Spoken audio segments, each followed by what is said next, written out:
Hi guys, I'm live. How you guys doing? Just want to do some bed rant. I always hated the word just because it never indicates correctly reality. Oh, I just want to blah blah blah blah, and just doesn't just means it's supposed to mean just only this, but usually it doesn't. You can say just and anything, but I have the Committee 300 book here. It's lost its cover due to use. By Dr. John Coleman. I got it via my friend in the United Nations. That I couldn't have gotten this book. I tried everything and gave her a call, and next thing you know, it was thrown on my porch of our condo in Escondido on 11/11/11. So I've had this book for 15 years, right? I think that's the math. But I want to talk about rock and roll, because it is covered in this Community 300 book. And I love rock and roll, and I believe in rock and roll. But, and I hate the word but also, because it usually disguises a whole lot of crap. But it wasn't without being planned that rock and roll came to be. And by planned, I mean by the Committee 300. And by that, I imply, therefore, not for good reasons. But rock and roll itself is not good or bad. It's whether you like it or not, and I love it, and I believe in it. But they used it for a nefarious purpose, which is probably not good, but it didn't take with me, which is one reason it came to me to do this rant. But I'll get into that later. So the old order passes away, chapter 11 of the Committee 300, the old order passes away. Decadence in politics and social custom and music and dress, morality, and style arrive. How about that? Let's see if I just went with the flow here. I didn't study this ahead of time. I just opened to the book and now I'm live. So I figure as I discover what I'm reading, you guys will hear it too, rather than I planned this. The word gay used to mean happy. It wasn't until the mid-50s it started to mean gay person. Let's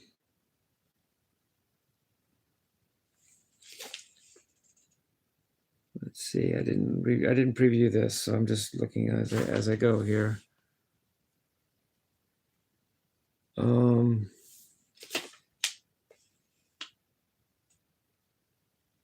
They're saying that the rock and roll rhythm is voodoo based, like African voodoo. It's spiritualistic, it's trance inducing, it's hypnotizing, it's mesmerizing. But I like that. That's how I meditate. It's a lot of how I meditate. I love the kind of, I don't know, the mystical vibe of rock and roll. You don't get that with, what do you call it? Some classical music or nursery rhymes or jingles for advertising jingles. You don't get that same vibe, and that's why I don't meditate to that probably too. I don't meditate to Bach. I don't meditate to music, TV music, music that's on television, jingles and just merry-go-round music, and I just don't meditate to that. And it probably wouldn't help, but I like that about rock and roll, the 4/4 beat, the repetitive beat, the hypnoticness of it. I like that actually myself. They're calling it brainwashing, though, to Tavistock Institute of Human Relations in Sussex University, England.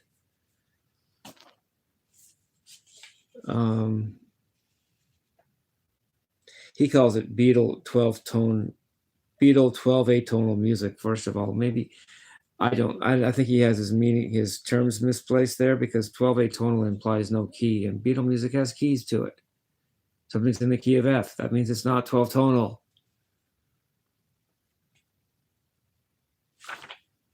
Any more than classical music is 12 tonal. It uses all the tones from music, but it's in a key usually. And so is rock and roll. So he's wrong there.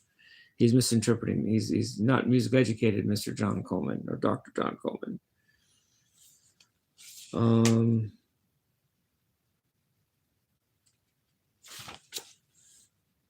Obviously, if you're against anything, you can make a case for it, or for it if you're for something. The book, The Case for Christ, someone from my family ordered it for me, and I'm going to look into it, but I know it's going to be biased toward wanting to say Jesus lived. That it's going to say that stuff. Doesn't make that true, because I could do it. I also have books on atheism. Well, which was right? I don't know. If you're reading the one book, it makes it sound like one is true. If you're reading another book, it sounds like the other one is true.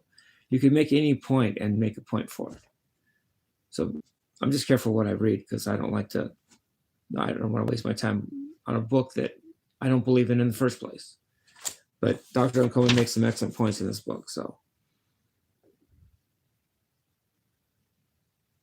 though I think I disagree with him about rock and roll in particular.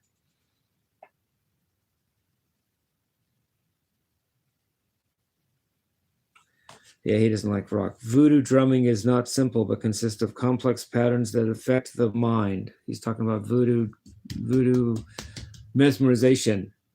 While Beatle music was nowhere close to achieving such a state in the youth when at first introduced, it regressed into more mind-numbing sounds. Unbeknown to the untrained ear, voodoo rhythms with subtle changes are the basis for summoning occult powers, occult spirits to visit the group. Sounds good to me.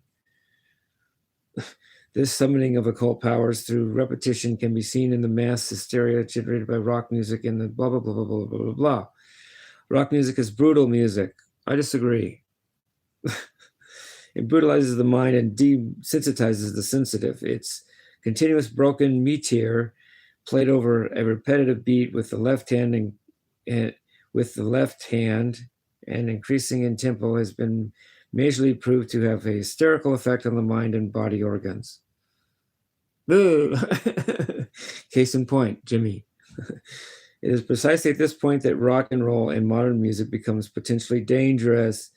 This is because to maintain a sense of well-being and integration is essential that man is not subject to too much to any rhythms not in accordance with his natural body rhythms. Well, I like rock and roll for myself. I know the hearts go 1, 2, 3, 1, 2, 3, 1, 2, 3, 1, 2. That's how the heart beats. It's 3/4 time with the emphasis on the second beat. 1, 2, 3, 1, 2, 3, 1, 2, 3, 1. Well, that does not mean that's the only beat that I can like.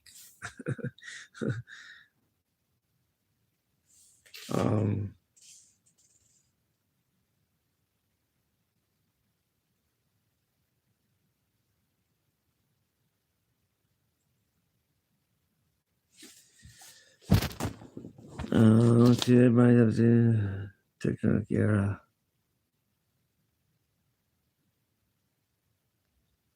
Rant quoted the near prophecies of Brzezinski. Brzezinski himself is on the Committee 300, so watch your sources, John. And I want to add to my observations in one of the chapters of the Technotronic era.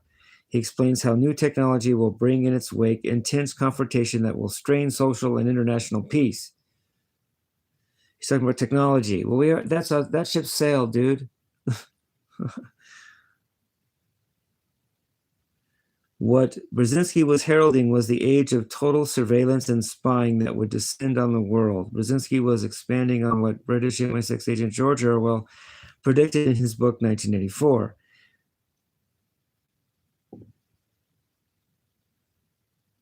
In 1981, the committee warned governments, including the government of Russia, that there will be chaos until the Committee 300 takes complete control of preparations for the New World Order. Control will be exercised through our committee and through global planning and crisis management. Okay. Well, the Committee 300, they want a New World Order. They're probably going to get it. If they haven't already, they could already have it, and I wouldn't even know it. That's how dumb I am, I guess, right?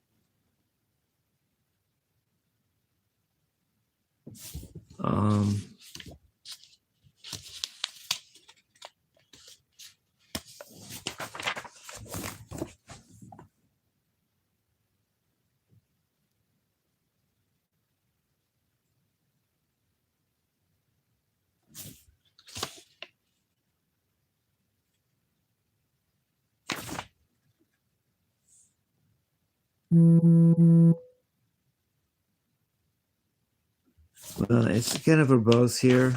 verbose meaning lots of words, and I don't really get too much of a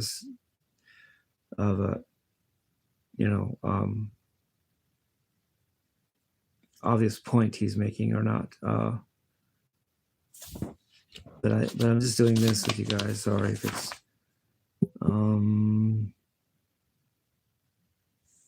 of course, if you want to say something deep, sometimes you have to talk in deep language, but right now I'm not really getting it's almost like you have to sit down, be mesmerized by John Coleman to understand John Coleman. You have to kind of be mesmerized by him too, just to get what he's saying.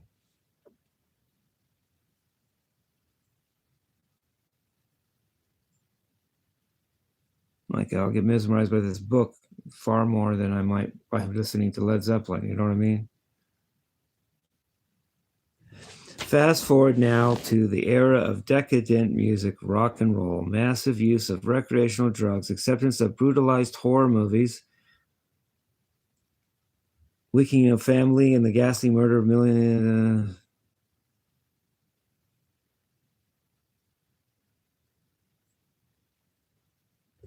Or 2 centuries of maritime dominance was deliberately passed to foreign nations thanks to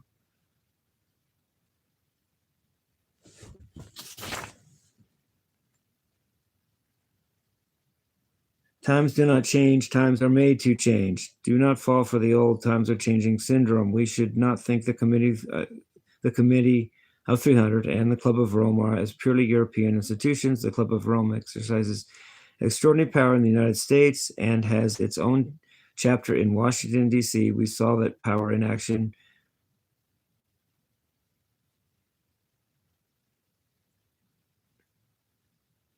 No, I don't know.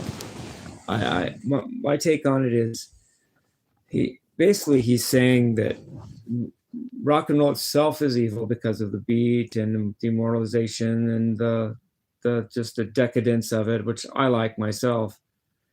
But furthermore, he's saying they used it to proliferate drug use, which was important for the committee to succeed by getting us all drugged up. Well, first of all, drug use and music aren't the same thing. You may do drugs when you do music, but you don't have to, and it's not music's direct responsibility if you do drugs. Do drugs. That's a personal choice, and people could do drugs without music, and people can do music and not do drugs. I'm a case in point. I never did drugs. I did pot 7 times, but deal. That's lifetime. Never, never smoked 1 pack of cigarettes in my whole life, drinking a couple bottles worth of, what do they call it? I don't even, champagne in my life. So I've just dabbled and just, but I never did those to excess, nor did I do them in the 80s or the 90s. Well, maybe I smoked a pack of cigarettes in the 90s. Yeah, the late 90s, but whatever in my life. But that I do music. And I like music. I like rock and roll is my music that I like. And I'm a case in point that you can do music and not do drugs. I don't need drugs. I don't like drugs. They scare me. I don't like them. And I don't do them. Period. But I'm Wild Shirtless Guy, and lots of people hate me, but I'm a natural guy. I'm just how I was born to be. What else do you want me to be? Something you changed me to be, Mr. and Mrs. Brainwashers of the world? No, I'm just the brain I have and the body that I have that's healthy. And I like rock and roll, and I don't pollute my body with drugs because I don't need drugs. I have rock and roll. So in many ways, John Coleman and I are on different pages. He seems like a reactionary, extremely conservative person, and I'm not, but doesn't make him wrong about everything, does it? Some of his 2300 things sound true. But they missed in my case because I'm still here and I didn't do drugs. So maybe I'm what they targeted. Maybe I'm the Goldilocks generation. I'm not so old that I'm dying or dead like the old masters of rock, but I'm also not so young that I don't even know who the masters of rock are, or don't know, or wasn't there when they were doing their thing. I was, yet I'm still here and healthy. Makes me feel like maybe I was the target, or my generation was the target of the drugs, because now they don't need rock and roll for drugs because everybody does them anyway. They don't need it, so they don't push it. But I push it because I think it can get people off drugs. It can get people, and it can bring back peace. It can make us have the peace we had in the 70s and 80s and 60s. But drugs is already, there already are drugs. That's not changing. So the committee thinks, well, then we don't need rock and roll, so they kind of throw it in the trash can. But I disagree with that.